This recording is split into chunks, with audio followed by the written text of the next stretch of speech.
The last great city that I visited would have to be Seoul, Korea. I really enjoyed myself in Seoul, Korea. They really love music, particularly soul music. They have a passion for their culture. Artistically, creatively, I'm inspired by things like that. I've found myself being very, very inspired in places like the UK, places like Tokyo, or in different parts of Japan. I was really extremely inspired when I went to Paris. There's a huge hip-hop culture out there too. As long as I'm alive, you know, I'm going to be inspired. What do I do to relax? Musiq Soulchild sleeps. Because when I'm on the road, I'm dead dog tired. And I wish I could just stop everything. But I know that that's not the best move. So when I have that opportunity, I'm in my bed and I'm saying my prayers, and this is for all the times that I wish that I could do this right now. I'm grateful for the many people that I've worked with. There are some people that I still haven't had the opportunity to work with that I would love to work with. Stevie Wonder, Shaka Khan, Anita Baker, George Clinton. I'd love to work with George Clinton. Prince, Layla Hathaway, Jasmine Sullivan, Ryan Leslie. We actually just recorded a song that's going to be on his album. All of these people I've met before, and we've talked, and I've probably performed with them on stage, but working in the studio with them, and picking their minds and sharing creativity, that would be awesome.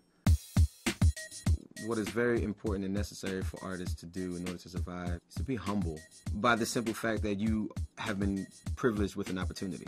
It's one thing to be talented, it's another thing to be successful.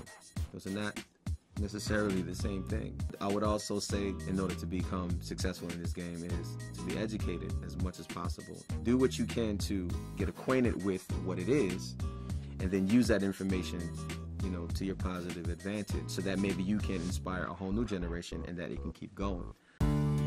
The inspiration behind the video, yes, is simply dedicated to survivors and victims of breast cancer. I do know many people, especially in the wake of me doing all of this, people coming up to me and people that I knew.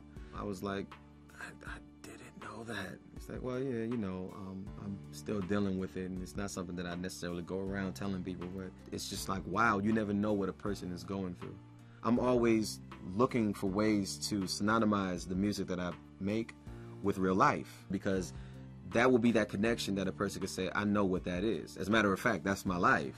It just so happened that we came across breast cancer, and Susan G. Komen Foundation for the Cure caught wind of it, and they were so excited about it. They were like, hey, how would he feel about being an ambassador to raise awareness, help raise awareness about breast cancer? And when that came to me, I was like, really?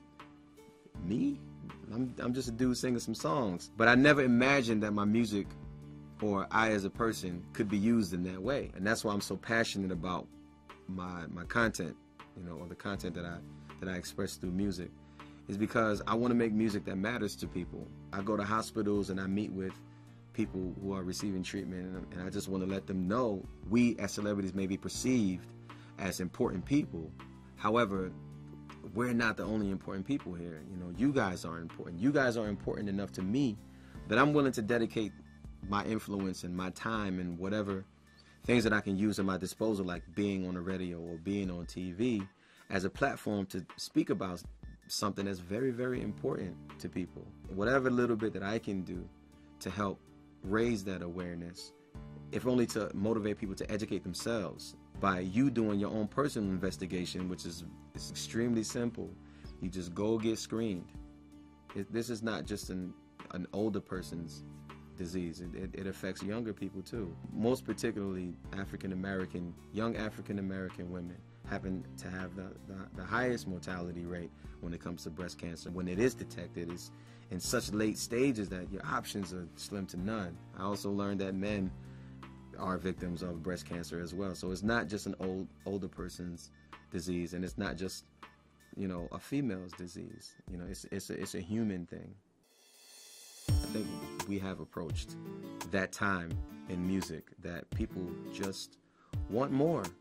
You know, people are frustrated with the economy, so they ain't got $12 to be spending on no music like that no more. No matter what I do, I'm going to do it with you in mind. And with that said, I have a whole lot to offer You know, don't be surprised if you hear a different sound from Musiq Soulchild and you're like, I didn't know you could do that. Things that I can share that I think makes traveling easier. Respect airport security. They just doing their job and they trying to help you out. I've seen so many people get hot with airport security. Like, you might not want to do that right now. I understand that's your personality, homeboy, but you might want to calm down. Just prepare. You know, if you know certain things are going to be required of you, like your ticket, like your ID, like take your liquids out your bag, you know, like move it along, you know, just be mindful and be considerate. So if it takes you 20 minutes to get to the airport, you pretty much should tell yourself that you need an hour. If it takes you an hour, you should tell yourself you need 2. You just never know. It's better to get there early than late. Pack the night before. You should pack before you go to sleep. It might sound like simple things like duh, but you'd be surprised how many people they don't take heed to things like that. If it's necessary for you to do these things, I suggest that you do these things. This is Musiq Soulchild for BlackAtlas.com. Catch you in the air.